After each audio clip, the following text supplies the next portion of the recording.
Have you ever wondered how a remote island in the Pacific Ocean became home to nearly 900 monumental stone statues? Picture, if you will, a tiny speck of land, isolated in the vast expanse of the Pacific, over 2,000 miles from the nearest population center. This is Easter Island, discovered by Dutch explorer Jacob Roggeveen on Easter Sunday 1722. Scattered across this lonely island are almost 900 enigmatic stone figures gazing out to sea, the moai. Ranging in size from 4 to 33 feet, these colossal statues are a testament to a civilization that thrived here in isolation.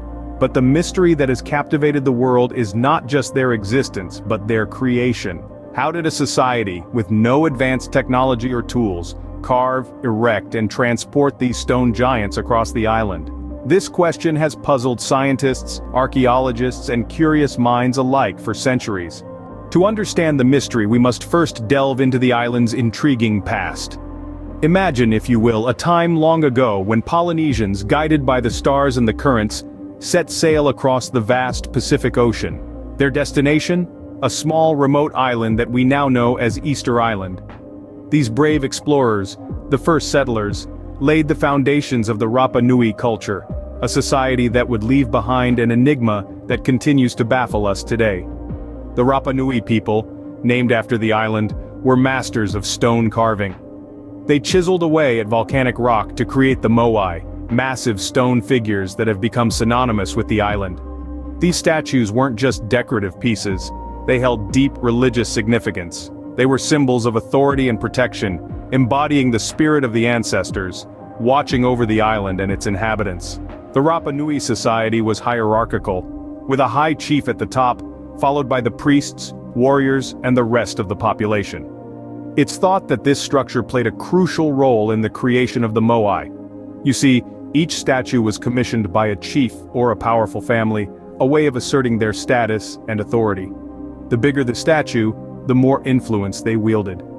This competition among the elite may have spurred the creation of ever larger statues, pushing the limits of what was architecturally possible. Now, constructing these enormous figures was no small feat. It required not only skilled craftsmen, but also a coordinated community effort.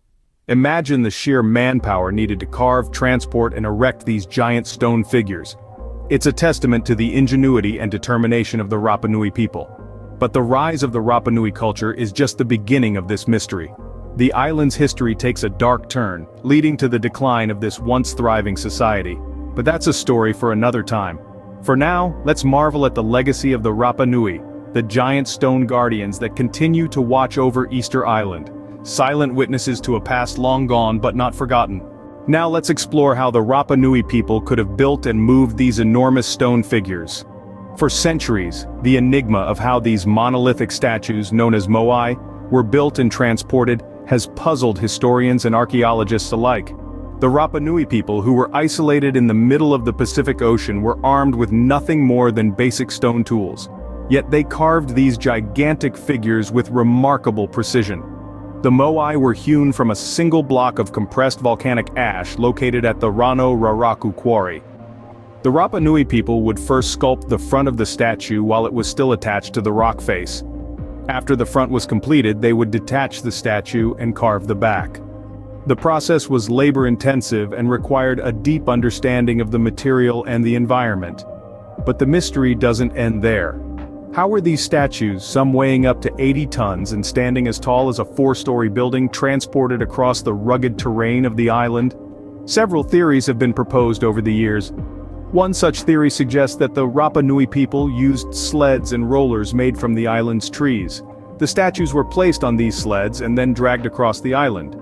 However, this theory has been debated due to the lack of sufficient trees on the island that could support such an activity. Another theory, often referred to as the walking theory, proposes that the Rapa Nui people used ropes to rock the statues back and forth, effectively walking them across the island. This method would require a coordinated effort from a group of people, but it is a plausible explanation given the resources available to the Rapa Nui. While these theories provide plausible explanations, they still leave us with unanswered questions. The mystery surrounding the building and transportation of the moai continues to intrigue us, a testament to the remarkable ingenuity of the Rapa Nui people.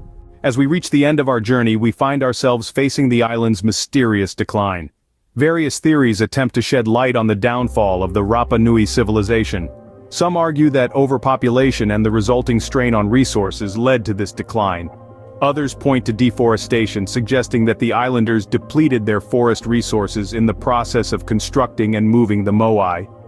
Disease is another theory, with scholars suggesting that contact with European explorers might have introduced new illnesses that the islanders had no immunity against.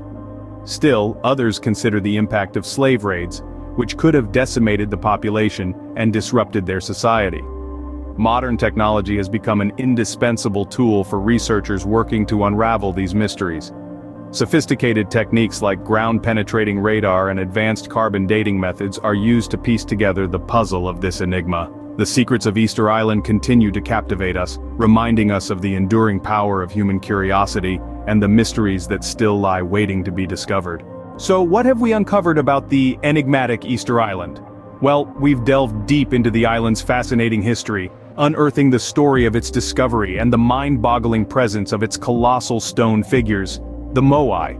We've explored the theories surrounding the construction and transportation of these massive statues, a feat that continues to baffle scientists and historians alike.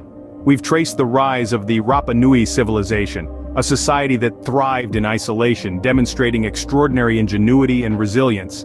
Yet, we've also witnessed its tragic decline, a poignant tale of environmental degradation and societal collapse. And most importantly, we've acknowledged that despite all we've learned, much of Easter Island's past remains shrouded in mystery. The ongoing search for answers only adds to the island's allure, turning every stone and every artifact into a potential key to unlock its ancient secrets. As we continue to search for answers, Easter Island remains a symbol of human ingenuity, resilience, and mystery.